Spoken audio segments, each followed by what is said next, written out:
Salmo 91. Awit ng pagtitiwala sa Diyos.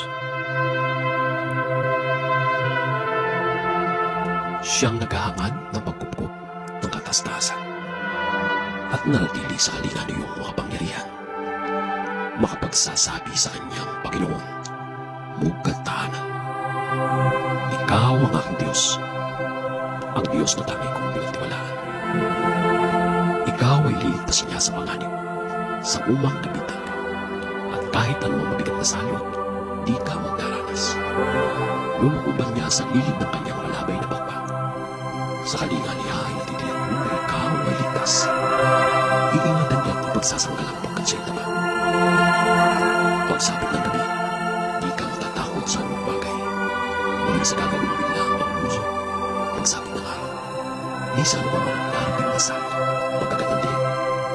Di ka matatakot sa kasamaan ng araw ng dumating. Kahit nanunguhan sa iyong harapan sa libong tao, sa iyong paligid ang bilang patay maging sa libo. Di ka matatakot at matigla kung di ka maaari. Ika'y nagmamasilid sa pangungulti ng mga kasalanan. Iyong nasama ay nakita mo pinarusahan, sapagkat si Yahweh ang iyong ginawang tagapagsanggalang at ang pinili mo mag-iingat sa ikatastasan.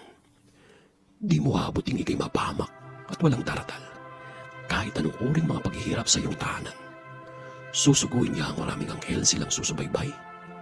Kahit saang dako ikaw maparoon, tiyak iingatan.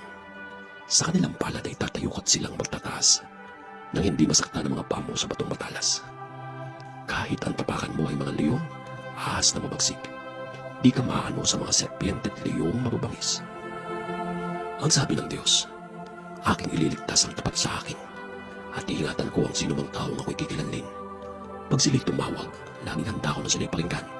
Aking sasamahan at kung may hilahil ay sasamuluhan. Aking ililigtas at ang bawat isa ay pararangalan. Sila'y bibigyan ko't gagantimpalaan ng mahabang buhay